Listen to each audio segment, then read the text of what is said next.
बिस्मिल्लाहिर्रहमानिर्रहीम इय्याका नअब्दु व इय्याका नस्तईन। अस्सलाम वालेकुम टू ऑल। तो हमारी आज की डिस्कशन के अंदर हम फाइलम आर्थ्रोपोडा के पार्ट 3 के ऊपर यानी कि लेक्चर 3 के ऊपर डिस्कस करने लगे हैं। और उस लेक्चर 3 की जो आज हमारे पास हेडिंग होगी वो होगा इंसेक्ट ए सक्सेसफुल ग्रुप। इंसेक्ट को सक्सेसफुल ग्रुप क्यों कहा जाता है? तो आपकी किताब में लिखा हुआ है due to social adaptation, due to structural modification and due to physiological modification they are considered as the most successful group। ये कहता है कि इन तीन फीचर्स की वजह से इंसेक्ट को जो है वो सक्सेसफुल ग्रुप कहा जाता है।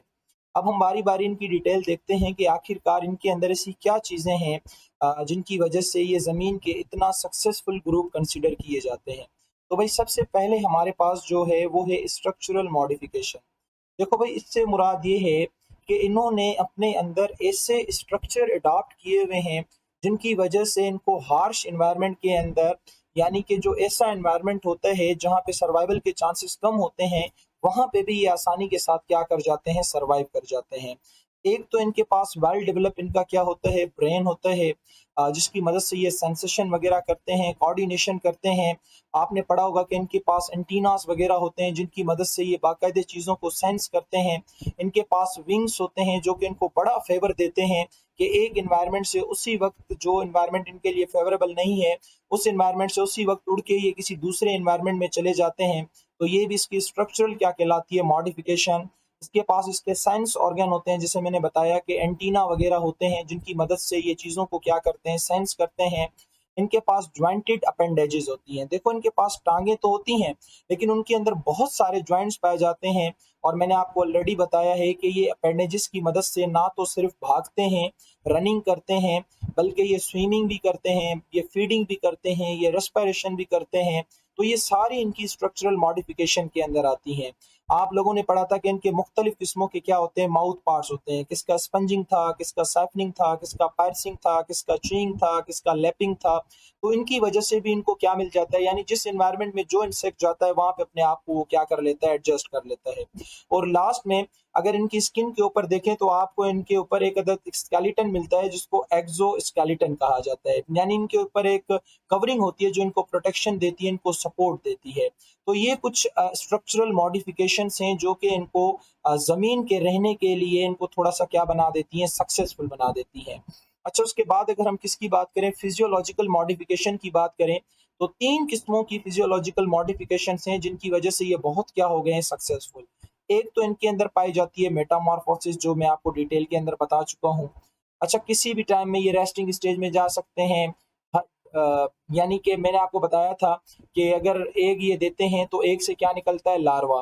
फिर मैंने बताया था कि लार्वा कभी कभी रेस्टिंग स्टेज में चला जाता है जिससे हम क्या कहते हैं, प्यूपा कहते हैं। और तब तक रेस्टिंग स्टेज में रहेगा जब तक इन्वायरमेंट क्या नहीं हो जाता, फेवरेबल नहीं हो जाता। तो ये भी इनका एक बोनस पॉइंट, एक बेनिफिट पॉइंट है। उसके अलावा इनका जो रिप्रोडक्टिव रेट होता है, जो रिप्रोडक्टिव पोटेंशियल होता है, वो बहुत ही ज्यादा होता है। देखो ये एक ही टाइम में पता नहीं कितने एग्स प्रोड्यूस कर देते हैं। और उसका रीजन ही यही है कि अगर मिसाल के तौर पे अगर ये 50 एग प्रोड्यूस कर रहे हैं तो इसमें भाई 2 तो ग्रो करेंगे, 3 तो ग्रो करेंगे, 4 5 आखिर कुछ ना कुछ तो डेवलप करेंगे, फिर वो बड़े होके फिर वो 50 एग देंगे। और इस तरह से इनका जो रिप्रोडक्टिव पोटेंशियल है वो बढ़ता जाएगा और इनका जो सर्वाइवल का चांस है, इनकी जो प्रोजेनी है ना, वो क्या रहेगी, मेंटेन रहेगी। और मैंने कहा कि इनके पास हाई लेवल के क्या होते हैं, डाइजेस्टिव एंजाइम्स होते हैं। बेटा देखो, अगर हम हमसे कोई फीड वगैरह कहीं गिर जाती है, कोई ब्रेड वगैरह, कोई बिस्किट वगैरह गिर जाता है, अगर इतना ही बिस्किट का क्यों पार्टिकल ना हो, आप देखते हो इसके ऊपर आंट्स आ जाती हैं और आहिस्ता आहिस्ता इसको डाइजेस्ट करना शुरू कर देती हैं। तो कैसे डाइजेस्ट करती हैं? क्योंकि इनके पास हाई लेवल के क्या होते हैं, डाइजेस्टिव एंजाइम्स होते हैं। और ये तीन ऐसी फिजियोलॉजिकल एडाप्टेशन है इनकी, मॉडिफिकेशन है इनकी, जिनकी वजह से ये बहुत क्या हो जाते हैं, सक्सेसफुल हो जाते हैं।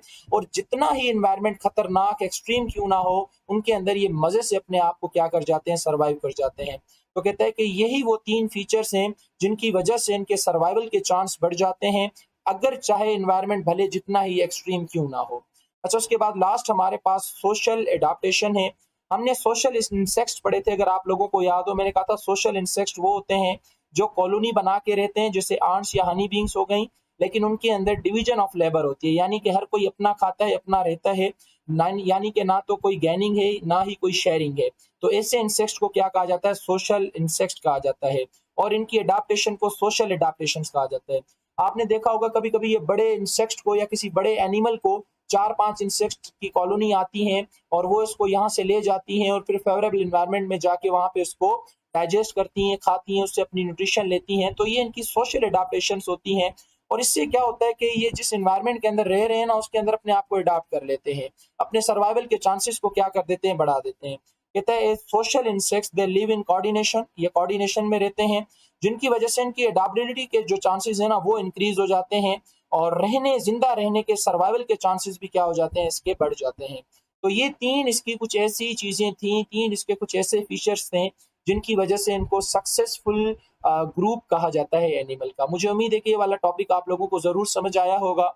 लास्ट में हमारे पास इसकी कुछ इकोनॉमिक इंपॉर्टेंस है, यानी कि इसके कुछ फायदे कुछ इसके नुकसान हैं, वो हम देख लेते हैं। फिर ये फाइलम हमारा यहीं पे क्या हो जाएगा, वाइंड अप हो जाएगा। ये फाइलम हमारा यहीं पे क्या हो जाएगा, खत्म हो जाएगा। अच्छा, सबसे पहली बात तो है कि हमारे पास जो इंसेक्ट्स होते हैं वो पॉलिनेशन के अंदर क्या करते हैं, मदद करते हैं। बस अभी पॉलिनेशन के बारे में आप इतना याद रखो कि प्लांट के अंदर जो सेक्सुअल रिप्रोडक्शन होती है ना उसको पॉलिनेशन कहा जाता है।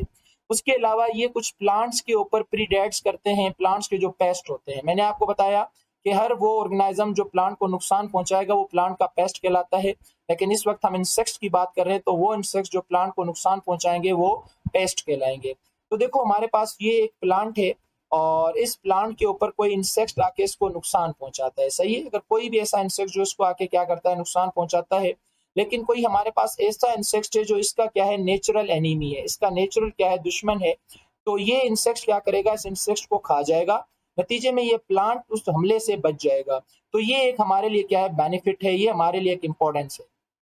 अच्छा, उसके अलावा ये एनिमल्स एंड प्लांट्स के अंदर बेटा ढेर सारी बीमारियां काज करता है। आपकी बुक के अंदर नाम लिखे हुए हैं, जैसे मलेरिया है, ट्रिप्नोसोमियासिस है, कोलरा को ये हमारी बॉडी के अंदर ट्रांसफर करता है। जरूरी नहीं है आप उन बीमारियों के नाम याद रखो, बस इतना हमें पता होना चाहिए कि इसकी वजह से बहुत सारी एनिमल्स की, प्लांट्स की, अच्छा बजाते ये खुद बीमारियां इतनी हमें नहीं देते, ये बन जाते हैं वेक्टर। जैसे डेंगू का वेक्टर है, जैसे प्लाज्मोडियम का वेक्टर है, ट्रिप्नोसोमियासिस का वेक्टर है। तो ये सारी वो बीमारियां हैं जो कि हमारी बॉडी के अंदर इनके ऑर्गेनिज्म खुद चल के नहीं आते, इनको इंसेक्ट्स लेके आते हैं, इंसेक्ट्स इनके वेक्टर बन जाते हैं।